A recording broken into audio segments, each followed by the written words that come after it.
चुका है। राम की यात्रा फिर शुरू हो गई है, राम का आयन शुरू हो गया है। जाना है उन्हें सुग्रीव के पास, सुग्रीव के पास जाना है। लेकिन मार्ग जहां तुंगभद्रा नदी बह रही है, प्राचीन समय में तुंगभद्रा पंपा नदी है और पंपा नदी का पंपा सरोवर भी है।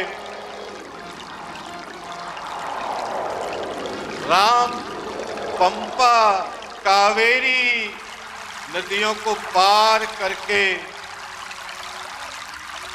सीतान्वेषण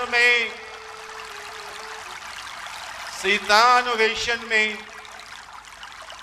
आगे बढ़ रहे हैं और फिर आ गए हैं लौट करके पंपा नदी की तट। राम को जाना है कर्नाटक के किष्किंधा में। नदी तट के पास ही है ऋषि मातंग का आश्रम। कबंध ने राम को मातंग ऋषि के आश्रम में भी जाने की सलाह दी। इसी यात्रा में मातंग ऋषि के आश्रम से ही राम को सुग्रीव तक पहुंचने का मार्ग भी मिलना है। मातंग ऋषि का तो देह विलय हो चुका है और मातंग ऋषि के आश्रम की संरक्षिका है शबरी। आ गए हैं राम शबरी के पास। शबरी राम का स्वागत करती है। तुंगभद्रा नदी के तट पर केरल में शबरी इन मातंग ऋषि के आश्रम में बड़ी अल्प आयु में आ गई। बहुत कम उम्र में आ गई थी शबरी।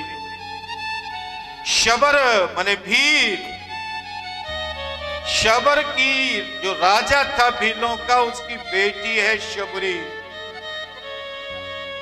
और जब उसका विवाह होने वाला था तो शबरी ने देखा कि बड़ी मात्रा में पशुओं को इकट्ठा किया गया है और उनको मार करके उनका मांस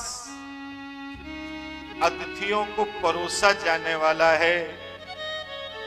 तो शबरी को बड़ी विरक्ति हो गई और विवाह छोड़ करके चले आई।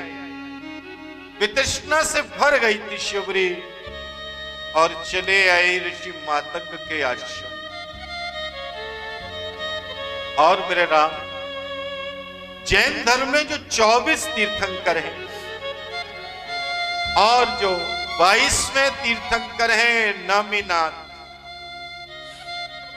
और जो राजा के बेटे थे, राजकुमार थे, आगरा और इटावा के बीच में जो बाह क्षेत्र आता है वही राज्य क्षेत्र था उनका, नमीनाथ। उनके साथ भी यही हुआ कि जब विवाह करने के लिए वे अपनी बारात लेकर के पहुंचे और कन्या पक्ष के यहां देखा कि सैकड़ों जानवर ला करके इकट्ठा किए गए हैं काटने के लिए, मांस पकाने के लिए, तो उनके अंदर भी वितृष्णा जाग उठी, अहिंसा जाग उठी और वो भी विवाह छोड़ करके मुनि हो गए। ये शायद एक मिथक, इसका प्रयोग कई जगह किया गया। विवाह छोड़ करके ऋषि मातंग के आश्रम में आ गई शबरी और यहां सेवा कार्य करने लगी। सेवा कार्य करने लगी यहां आकर के। शबरी चूंकि श्रम और सेवा का व्रत ले चुकी है, इसीलिए शबरी को श्रमणा भी कहा गया है, श्रमणा भी कहा गया है। वर्तमान शबरीमाला मंदिर जिसकी चर्चा होती है, कोर्ट का निर्णय हुआ है, ये भी तुंगभद्रा नदी के पास स्थित है केरल में, लेकिन शबरी से इस तीर्थ का कोई संबंध नहीं। शबरी संवेदना और अहिंसा की अधिष्ठात्री है। शबरी के आचरण से, शबरी के आचरण में संवेदना और समर्पण प्रमुख तत्व। मेरे राम, प्रमुख तत्व क्या है? संवेदना। संवेदना क्या है? मेरे सिग्नेचर टच में देखिए मेरे राम, संवेदना उपदेश नहीं है कि किसी के साथ कुछ घट गया और दूसरा बैठ के उसको उपदेश देने लगा। ये तो उस व्यक्ति को परेशान करने का काम होता है जो सामान्य मानव करता ही रहता है। संवेदना, दूसरे की वेदना के सम हो जाना, जुड़ जाना, यानी दूसरे की वेदना के अनुकूल आचरण करना। संवेदना में आचरण है, केवल मौखिक उपदेश नहीं। याद रखना मेरे राम, किसी से संवेदना व्यक्त करते समय जुड़ना उससे, उस व्यक्ति के जो वेदना है उसके अनुकूल बात करना। किसी के परिवार में अगर कोरोना हो गया है तो ठीक होने वाले देश के लोगों की बात करना, उसे ये न बताना कि अब तक कितने की मृत्यु हो चुकी है, या तुम सैनिटाइजर लगा लो, मास्क लगा लो, ये न बताना उसको, ये तो वो जानता है। क्या बताओगे तुम? उससे ज्यादा कौन जानता है? तुम तो सुन सुन करके जानते हो, वो भोग करके जान चुका है। उसके अनुकूल कार्य करना, मदद करना, ये एम्पैथी का ही एक पार्ट है। संवेदना बड़ी चीज है। इसलिए श्रमणा, शबरी के अंदर है समर्पण और संवेदना। और सीता के अपहरण के बाद राम निपट अकेले रह गए। निपट अकेले मैं क्यों कह रहा हूं?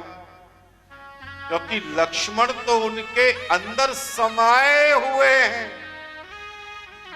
लक्ष्मण शरीर रूप में तो साथ हैं, लेकिन ये तो एक जिल्द में बंद दो किताबें हैं। लक्ष्मण अलग कहां है? अंदर समाये हुए हैं। और राम लक्ष्मण के बीच संवाद भी अति सीमित और मर्यादित थे। लक्ष्मण राम को इतना अधिक महसूस करते हैं कि राम का सब कुछ अनकहा, सब कुछ अनकहा जो राम ने कहा भी नहीं है, लक्ष्मण के लिए सुना हुआ होता है। क्या कहें राम लक्ष्मण से?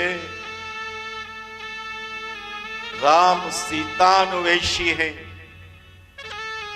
सीता का अन्वेषण कर रहे हैं।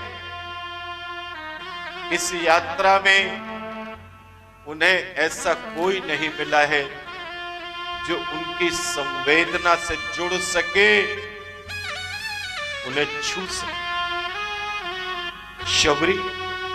शबरी के जीवन का उद्देश्य ही है स्वयं के लिए कुछ न पाना। शबरी का जीवन तो उन्हें समर्पित है जो उत्कृष्टता से परे जा रहे हैं। और मेरे राम, प्रत्याशा के बिना, बिना किसी प्रत्याशा के दूसरे के लिए समर्पण देना ही तो सेवा है। प्रत्याशा के लिए, कुछ चाहने के लिए, और any kind of the return जो कर्म किया जाता है वो तो नौकरी है। शबरी का जीवन नौकरी करने के लिए नहीं, शबरी के जीवन का उद्देश्य ऋषि मातंग की सेवा करना रहा है। और अब शबरी के सामने राम का दुख है, राम की सीतान्वेषण की अभिलाषा है। शबरी अपने स्नेह से, सेवा से राम से जुड़ती है। और शबरी को भक्त कहा गया। भक्ति क्या है? अहंकार विहीन समर्पण ही तो भक्ति है। अहंकार विहीन समर्पण। भूखे राम की आत्मा को शबरी यह संदेश देती है कि समष्टि के लिए समर्पित व्यक्ति को अंदर और बाहर के दुखों से परे जाना ही होता है, जाना ही होता है। दुख अंदर के भी है, दुख बाहर के। राम को यहां अपने कर्म की दृढ़ता का प्रबोधन मिलता है, परसिस्टेंस का प्रबोधन मिलता है। शबरी राम को सुग्रीव तक पहुंचने की सही दिशा का ज्ञान कराती है। अज्ञात सुग्रीव के बारे में, उसके भाई बलि के बैर और सुग्रीव की पत्नी का अपहरण जो बाली ने किया, उसकी सूचनाएं शबरी से ही मिली। राम ऋष्यमुख पर्वत की ओर अपना अयन केंद्रित करते हैं, केंद्रित कर लेते हैं, क्योंकि अब राम को शबरी ने दिशा स्पष्ट कर दी। शबरी ने दिशा स्पष्ट कर दी है कि जाना कहां है, किधर जाना है, रास्ता किधर है। और अब जो मार्ग है, उस मार्ग में अब कहीं ठहरना भी नहीं है। ऋष्यमुख पर्वत पर जाना है और जाकर के मिलना है सुग्रीव से और आगे की रणनीति बनानी है।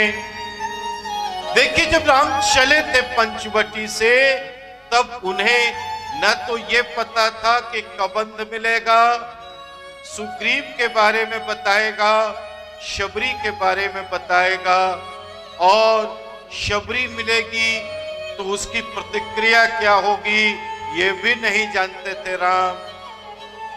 सब घट रहा है। पॉजिटिव अप्रोच के लिए, पॉजिटिव कर्म के लिए, पॉजिटिव कर्म, सकारात्मक कर्म, केवल सकारात्मक सोचने तक सीमित मत रह जाना मेरे राम। आज बड़ा प्रचार हो रहा है पॉजिटिविटी का, और वो केवल सोचने तक होता है क्या सब ठीक हो जाएगा। ये पॉजिटिविटी तो वही है कि वही जो राम रचि रखा। ये सकारात्मकता नहीं है, ये कायरता है, कॉर्डनेस है। कर्म छोड़ देना और बैठ जाना, ये भाग्यवाद है, ये डेस्टिनिज्म नहीं है, ये नियतिवाद नहीं है। नियति में कर्म है, नियति में कर्म है, व्यक्ति है, और व्यक्ति और कर्म का योग है। भाग्य में कोई योग नहीं है। अकर्मण्य लोग भाग्य के सहारे जीते हैं। तो मत जाना उस तरफ, पॉजिटिव कर्म करना है। Think different, not only think different, do different also. मानव है मेरे राम, मानव है मेरे राम।